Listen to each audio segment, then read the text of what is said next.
something like that. Another way of treating that is by, instead of starting on a pentatonic note, starting on the note below it and bending up to it. For instance, if you want to hit this note, the G, you could start on the F sharp and bend up to the G. So you don't have to bend quite as far, and it makes it a little more, I don't know, fusiony or jazzy sounding. And you can get these kind of bending licks this way.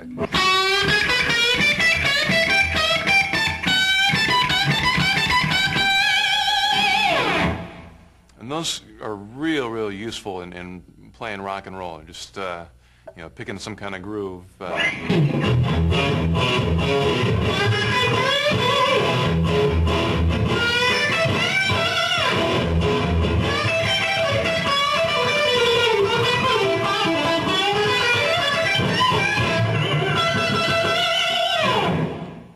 Another way that you can make the pentatonic scale come alive a little bit is by doing slides, not using an actual slide, but just sliding with your fingers on the string.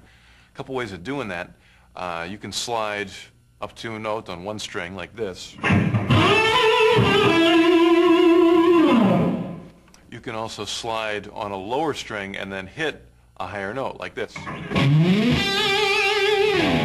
I like the way that sounds a lot.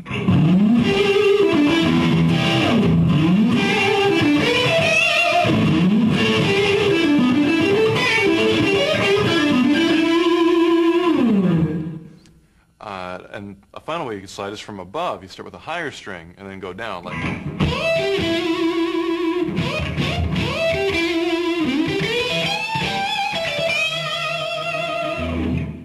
So a lot of things you can do. I guess you could also slide down. You go like,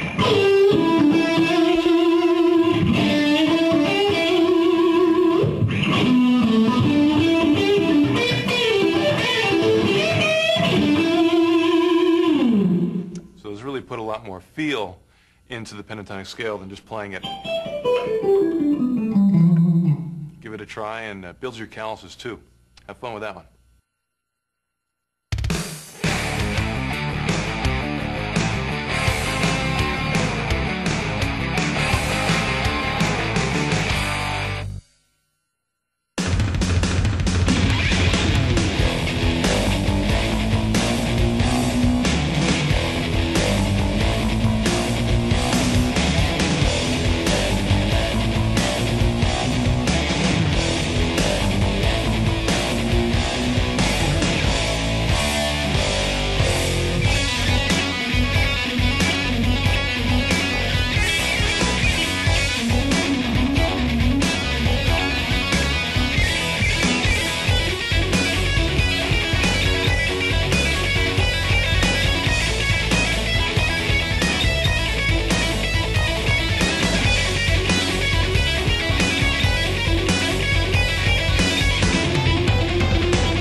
All right, welcome to part 2.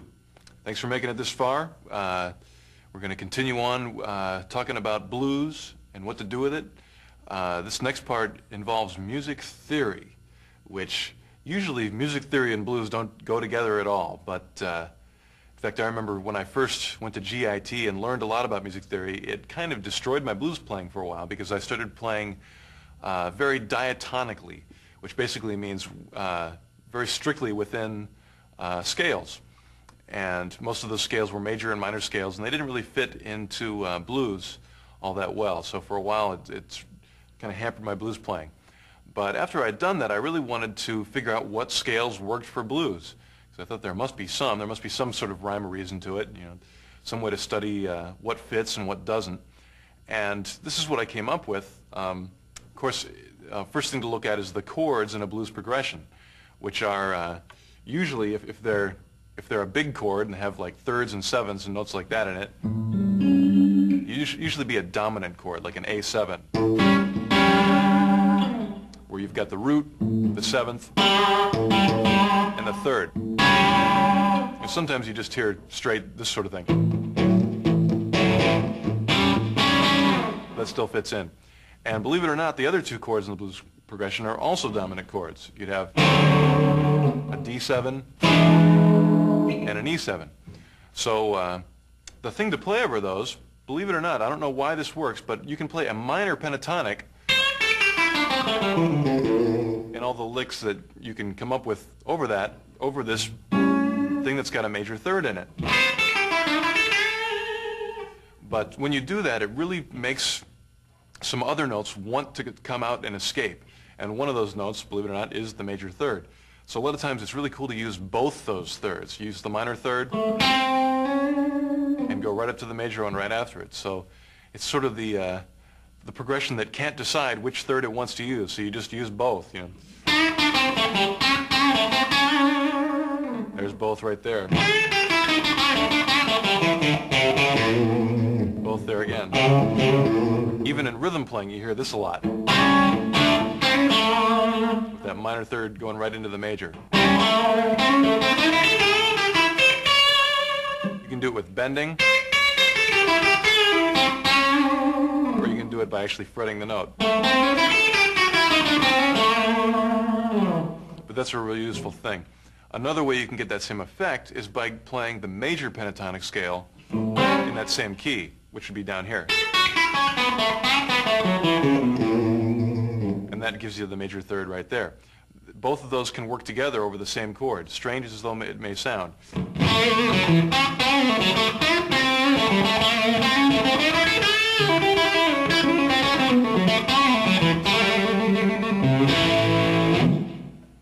Now, this is kind of cool because in a lot of classical music or music that's more structured, you can't get away with that sort of thing.